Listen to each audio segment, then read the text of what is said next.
Olá! Hoje no Mundo Político, um balanço da COP26, a conferência sobre o clima realizada em Glasgow, na Escócia. Representantes de 200 países participaram do encontro. O objetivo central da conferência era firmar compromissos para o cumprimento da meta do Acordo de Paris de limitar o aquecimento da Terra. Eu vou conversar com Márcio Astrini, ele é secretário executivo do Observatório do Clima. Márcio, muito obrigada por atender o Mundo Político, a TV Assembleia. Eu que agradeço, Vivian, para mim é um imenso prazer. Márcio, você esteve lá bem de perto, passou essas 2 semanas, não é, da conferência na Escócia, acompanhando todas as negociações. Nós podemos falar em avanço na COP26? Olha, em relação ao que tínhamos, textos anteriores, aos entendimentos anteriores, houve um certo avanço, sim. Mas esse avanço é muito circunscrito ali, aquelas informações diplomáticas, as palavras que pegam um pouco mais para cá, são medidas um pouco mais para lá. Eu costumo dizer que eu tenho uma filha adolescente, eu não posso virar para ela e dizer que o que foi acordado na Conferência de Clima, com esses quase 200 países, garante à geração da minha filha um futuro melhor, ou um futuro, pelo menos, que a gente evite o aquecimento do planeta para trazer consequências drásticas, desastrosas, na verdade, como os cientistas nos alertam. Existe um descompasso muito grande entre o que os negociadores falam às portas fechadas, o que o texto apresenta no final de uma reunião dessa, e o que acontece no mundo real. No mundo real, a emergência ela já está dada, a necessidade de ações imediatas é muito premente, enquanto que o texto vai se arrastando aí em palavras, em linhas que são negociadas com mais de uma centena de países e nem sempre produz ou reflete aquela emergência que a gente vive da porta para fora. Antes da gente falar daquilo que deixou de acontecer, não é, e que é necessário, você destacaria algum passo dado, alguma coisa que pode ter desdobramentos positivos para frente, que até agora não tínhamos? Acho que sim, eu vou destacar 3 pontos aqui. O primeiro, inclusive, que diz relação direta ao Brasil, teve um comunicado conjunto de China e Estados Unidos, e China e Estados Unidos são extremamente importantes nessas reuniões, são eles que dão o tom se a reunião vai ter ambição ou não, se a gente vai sair ou não com alguma coisa positiva, e eles, num comunicado conjunto, a China, pela primeira vez, diz que vai criar uma legislação para barrar a entrada de produtos com desmatamento dentro das suas importações, né? E isso não serve só para o Brasil, serve para outros países, Indonésia, Congo, vários outros que praticam ainda desmatamento, mas é uma novidade. A segunda, que eu diria, é com relação a combustíveis fósseis e carvão. Pela primeira vez, se tem a citação desses combustíveis fósseis num texto oficial de clima da ONU, dizendo que esses combustíveis eles têm que ter uma redução muito grande ou terminar o seu consumo. Na verdade, isso não existia, mas a citação foi feita. E a terceira é um acordo dos países que dizem que realmente o que se tem hoje prometido dentro da agenda de clima é totalmente insuficiente e que no ano que vem tem que se fazer uma entrega maior, pelo menos, das promessas. Mas quando eu digo que isso é lento, é porque é uma situação como se a gente estivesse com a casa pegando fogo, todo mundo já sabe que combustíveis fósseis não podem mais representar um futuro energético no mundo, todo mundo sabe que as propostas são insuficientes, colocadas em cima da mesa, então como se a casa estivesse pegando fogo e a gente ainda estivesse discutindo se ela está queimando mesmo e se a gente vai ou não ligar para os bombeiros. É muito lenta a reação dessas conferências com relação ao que acontece no mundo real. Uma expectativa dessa conferência da COP26 é que houvesse um acordo em torno do financiamento pelos países ricos dos países em desenvolvimento, para que eles possam bancar, não é, a proteção ambiental, no caso do Brasil, por exemplo, a proteção da Amazônia, enfim, isso não evoluiu, não é, para que aumentasse esse financiamento, não é? Sequer é cumprido o que foi acordado há 5 anos, não é? Isso é verdade. Sim. É um ponto... Desculpa. Não, a questão é o quanto isso é importante, não é? O fato de não ter acontecido, que tipo de impacto, consequência a gente pode esperar desse não acordo? Esse é um ponto muito importante nas negociações, inclusive um ponto que se arrasta há muito tempo, que é o financiamento. Basicamente, a gente tem dois volumes de financiamento que são requisitados. O primeiro é um financiamento para que aqueles países que emitem muitos gases e precisam mudar, por exemplo, a sua matriz energética, para que eles tenham dinheiro para fazer essa mudança. Muitas vezes são países pobres ou em desenvolvimento que até gostariam de emitir menos, mas não têm capacidade de investimento. Os países mais ricos do mundo prometeram há uma década atrás, a partir de 2021, então uma década atrás prometeram que a partir de 2021 eles colocariam 100 bilhões de dólares na mesa anualmente para financiar essa transformação desses países emissores. Esse dinheiro vem sendo contabilizado e a conta de chegada vem sendo feita há muito tempo, mas o fato é que o dinheiro que deveria aparecer na mesa nesta conferência não apareceu.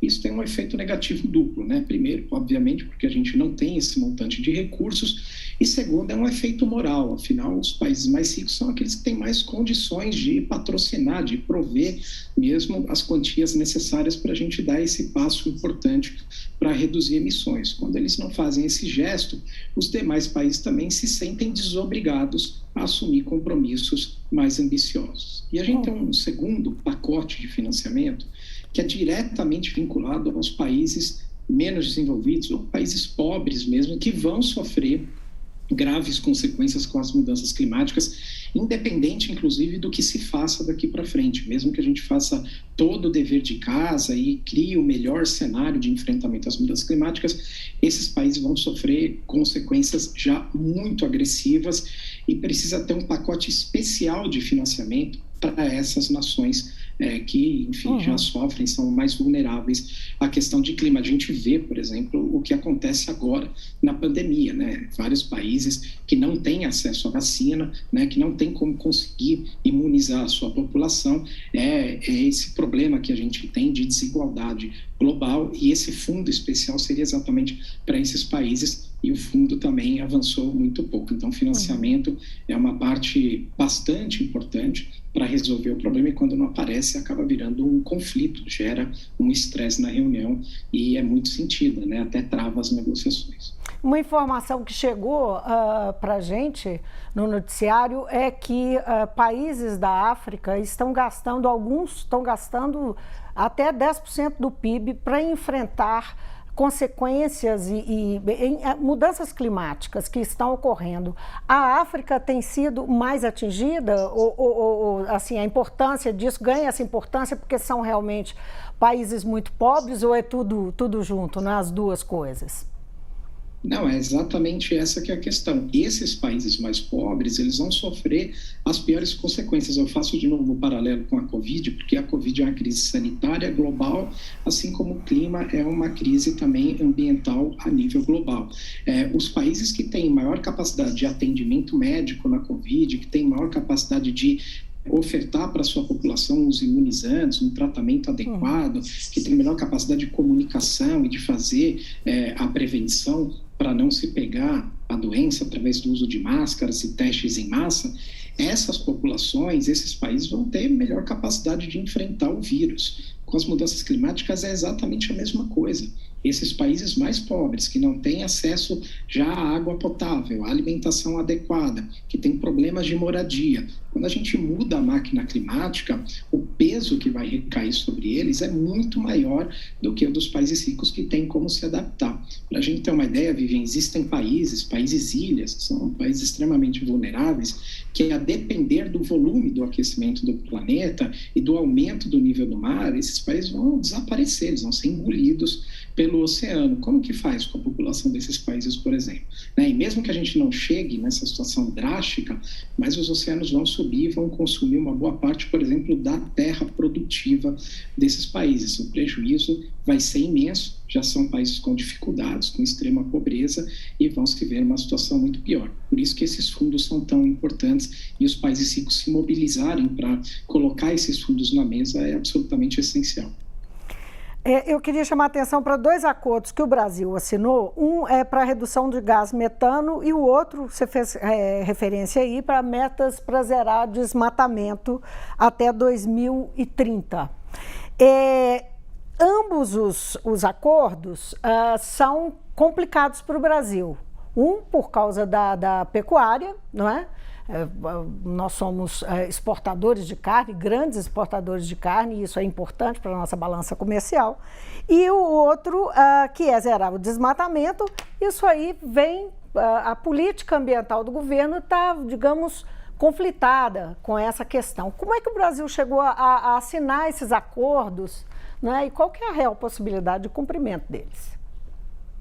Isso é muito importante, Vivian, não só falar sobre a possibilidade dos acordos, mas separar o que é o governo do que é o país. O Brasil tem possibilidades concretas, reais, totais, de cumprir esses acordos. Nós podemos acabar com o desmatamento no Brasil. Isso não é mais uma necessidade para nós brasileiros. Só para você ter uma ideia, nós temos áreas abertas no Brasil em quantidade suficiente para a gente dobrar a nossa produção agropecuária, dobrar a produção de comida no Brasil sem desmatar mais nada. Nós sabemos aonde essas áreas estão, como fazer a recuperação delas, como colocar elas para ser produtivas. Então, desmatamento não tem nada a ver no Brasil com o aumento de produção. Só desculpe interromper você. Quando você diz nós sabemos, quem sabe? Nós sabemos, são os pesquisadores brasileiros, a Embrapa, por exemplo, que é um celeiro de conhecimento dentro da agropecuária nacional e referência internacional também. Pesquisadores da USP, esses locais, essas localidades estão mapeadas, aonde se desmatou, onde, por exemplo, se desmatou e tem área abandonada, pasto abandonado, qual a capacidade de produção agrícola dessas áreas, o que poderia ser colocado ali, né? O que falta de infraestrutura, por exemplo, de escoamento, de safra ou de produção de alimentos. Então, isso daí está mapeado no Brasil, essa tecnologia, o conhecimento nós temos realmente. Portanto, nós temos capacidade como país de acabar com o desmatamento, continuar com o desenvolvimento. O mesmo se dá também para a pecuária. A pecuária é o maior emissor nosso de metano do Brasil. Só o metano da pecuária significa em torno aí de 16, 17% das emissões nacionais. Temos também a tecnologia também desenvolvida nacionalmente pela Embrapa e por centros de pesquisas nacionais, onde a gente altera a qualidade do pasto dessa pecuária e também a ração oferecida para o gado, e a gente conseguiria só com essas duas circunstâncias já diminuir em cerca de 20% a emissão de metano que é feito pela pecuária. Então, nós temos possibilidade, nós temos tecnologia, nós sabemos como fazer. O que a gente não tem realmente, como você disse, é governo. O atual governo, e aí é por isso que a gente faz essa separação, ele nos afasta dessa possibilidade de cumprir esses compromissos. Só para a gente ter uma ideia com relação ao desmatamento na Amazônia, o desmatamento da Amazônia durante o período Bolsonaro aumentou em média 60% se compararmos à média do período anterior ao governo. Quer dizer, obviamente que a gente vai ficando mais distante de uma meta de zerar desmatamento no Brasil. Agora, assinar um acordo, então a gente pode inferir que assinar um acordo numa COP não é assim uma coisa tão efetiva, a gente não tem uma perspectiva desse acordo, do resultado desse acordo realmente ocorrer. Nós não temos. Com as políticas atuais, o acordo vai virar só um papel, e um papel sem efeito nenhum. É muito melhor a gente ter nenhum acordo assinado e ações efetivas de derrubada de desmatamento do que a gente ter o desmatamento subindo. O governo pode assinar os papéis que ele quiser, porque as emissões brasileiras acontecem no chão da floresta, não são ali nos palcos da ONU ou nas assinaturas de acordo. É um governo que a gente editou, inclusive agora, contabilizando aí os 1000 dias de governo Bolsonaro, a gente editou um livro, um livreto, pode ser encontrado no site do Observatório do Clima, que é observatoriodoclima.eco.br, e lá a gente faz uma memória de mais de 150 ações diretas do governo federal que levaram ao aumento do desmatamento. O governo federal, este governo, ele tem todos os números negativos possíveis na área de clima e de meio ambiente. Aumentou desmatamento, aumentou queimadas, aumentou invasão de áreas públicas, aumentou emissão de gás de efeito estufa, aumentou o desmatamento em si, A única coisa que diminuiu foi a imagem do Brasil, a única coisa que diminuiu foi nossa capacidade de cuidar dos nossos recursos naturais, infelizmente. Em que pese o presidente da República não ter ido, né, à COP, estiveram lá diversos governadores, estiveram o próprio ministro do Meio Ambiente e outros ministros, empresários, né? Teve uma comitiva, diz que foi a segunda maior comitiva na COP, né? Como é que você avalia essa representação, né? Você está aí mostrando essa contradição que foi a política ambiental do Brasil nesses últimos tempos, nesses últimos anos, e, ao mesmo tempo, o Brasil manda uma representação desse porte para a COP, né? O que significa isso? O Brasil enviou, e essas foram as palavras do próprio presidente e do ministro, uma representação para mostrar um Brasil, segundo eles, um Brasil real. E que o próprio presidente falou uma vez na tribuna da ONU que é um Brasil que não existe nos satélites, nos livros, na história, na realidade, não existe em lugar nenhum, existe apenas na imaginação do atual governo. Então, o governo tentou realmente levar uma delegação muito grande, era a maior delegação da Conferência de Clima entre os países, era a delegação brasileira, era quase 2 vezes o tamanho da delegação do Reino Unido, por exemplo, que é o país que hospedou, né, a conferência. E lá eles tentaram alugar um espaço muito grande, acho que 200 metros quadrados, para tentar passar filmes dizendo que o Brasil é realmente um país que tem muita floresta e que o Brasil tem muito compromisso com o meio ambiente, que o Brasil cuida das suas riquezas naturais. O Brasil realmente tem muitas florestas, né? E o Brasil é um país extremamente importante para a questão ambiental. A discussão que se faz não é se o Brasil tem ou não tem, é o que está se fazendo com o que o Brasil tem. São as taxas de desmatamento, é o que nós estamos praticando com relação a essa riqueza natural que existe no Brasil. Mas o governo foi rapidamente desmentido ali, até pelos números que surgiram no meio da conferência, né? Os números de alertas de desmatamento, por exemplo, de outubro, que fechou o período ali, pouco antes do fim da Conferência de Clima, nos mostrou que foi o pior outubro da série histórica, que é uma série medida pelo próprio governo desde 2015. Né? Então, os números, eles mostram a verdade. O governo gosta muito de falar conhecereis a verdade. Né? Pois é, a verdade vem dos números de satélite. Mas teve uma outra parte também, viu, Vivian? Que foi a participação da sociedade civil, essa dos governadores e de tantos outros. O Brasil teve uma delegação indígena muito grande, que é muito importante para o país. Fez muito sucesso nas conversas com outros governos. A gente teve a sociedade civil em peso. Nós da sociedade civil, um outro estande, porque nós não entramos no estande do governo brasileiro, nós não somos convidados e nem bem-vindos lá. Nesse nosso estande, que era obviamente muito menor, mas por ali circularam todos os deputados, todos os governadores, governos de outros países, ONGs, aqueles que concordam, aqueles que discordam. O microfone esteve aberto para todo mundo foi lá, colocou o seu ponto de vista, né, de bancos a ONGs do campo. Todo mundo pôde usar esse espaço, que foi realmente um espaço democrático e que fez bastante diferença para a nossa participação, porque a gente pôde mostrar que, apesar do que o governo faz, existe um país com comandantes, com líderes e com a sociedade civil bastante engajada e pronta para trazer o Brasil de volta para o lado certo dessa história de clima. Mas você mencionou a participação indígena, né, na COP, e esse acordo para zerar o desmatamento, ele prevê a proteção dos povos indígenas e, mais que isso, coloca povos indígenas como atores, não é? E os grandes especialistas das florestas, né? Quem deve ter uma atuação. Você acha que isso pode ajudar de alguma forma, né? A gente tem visto pelo noticiário o que chega sobre o que está acontecendo na Amazônia, enfim, e com comunidades indígenas, é muito preocupante, não é?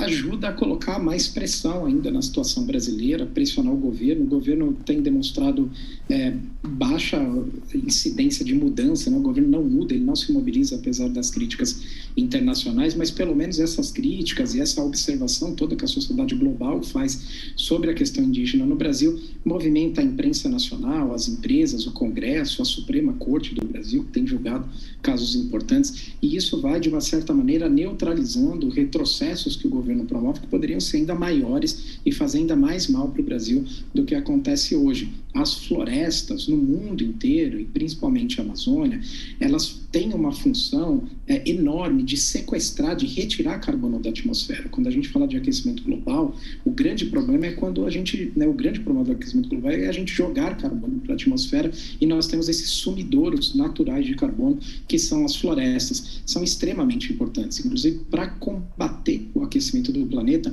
não basta apenas cortar as emissões de gás de efeito estufa, é preciso retirar uma porção desses gases, e as florestas têm essa função fundamental. E os verdadeiros guardiões das florestas são as populações indígenas. Não há diferença entre o modo de vida deles, a vida dessas populações e a vida da própria floresta. Eles defendem a floresta como defendem a sua vida, porque são, no fundo, uma coisa só. São, portanto, as populações ou as comunidades mais importantes que nós temos, sem dúvida nenhuma, hoje, no enfrentamento do aquecimento global, e por isso são tão reconhecidos. Chamou atenção uma declaração do ministro do Meio Ambiente, Joaquim Leite. Ele fez uma relação entre floresta e pobreza. Ele disse exatamente que existe muita floresta, onde existe muita floresta também existe muita pobreza.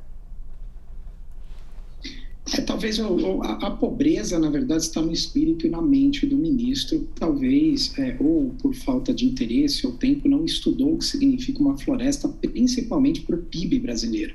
Grande parte da produção de alimentos do Brasil é irrigada naturalmente pela Amazônia. A Amazônia produz uma quantidade enorme de chuvas para o plantio agropecuário brasileiro, que está no centro-oeste, no sul e no sudeste do Brasil. Sem a Amazônia, nós não teríamos chuvas para abastecer, por exemplo, o agronegócio brasileiro, que é tão importante na balança comercial. As chuvas que saem da Amazônia também abastecem grande parte dos reservatórios das hidrelétricas brasileiras, que fazem chegar luz na casa de todos nós. E a gente sabe o quanto custa caro não ter hidrelétrica funcionando. Quando tem seca, a chuva não vem, as hidrelétricas têm menor capacidade de gerar eletricidade para nós, todos nós brasileiros, são acionadas as térmicas, a óleo e a carvão, e a conta aumenta. Portanto, ter floresta é ter riqueza. No caso do Brasil, a floresta faz parte do PIB nacional. Infelizmente, a gente tem um ministro que fala uma atrocidade dessa. Essa discordância, esse conflito que existe aí de interesse em torno da política ambiental do governo, o caminho de enfrentamento disso é a judicialização das questões ambientais? A tal litigância climática? Às vezes é o único caminho. O problema da litigância climática é que ela nunca é um caminho desejável, vamos dizer assim, porque você processa o governo quando o mal já aconteceu, né? Quando o problema já existe. O ideal é que a gente tivesse dentro do governo uma preocupação real com a imagem do Brasil, porque nós estamos discutindo todas essas questões, a chuva que falta, o meio ambiente importante e a preservação das florestas importante para reter carbono, para não aumentar as emissões brasileiras, mas existe um problema de imagem do Brasil que é enormemente associada a como nós tratamos o meio ambiente aqui. Só para se ter uma ideia, existe nesse momento um acordo bilionário entre o Mercosul e a União Europeia que está parado, a assinatura está parada, é um acordo de livre comércio, poderia facilitar a circulação de bilhões de euros em produtos, gerar empregos aqui no Brasil. A assinatura não acontece exatamente por conta do aumento do desmatamento na Amazônia. O Brasil submeteu o seu acesso à OCDE, que é o Clube de Países Ricos do Mundo, onde se negocia também muito comércio internacional. Um dos fatores do Brasil não ter entrado ainda é por conta de meio ambiente também.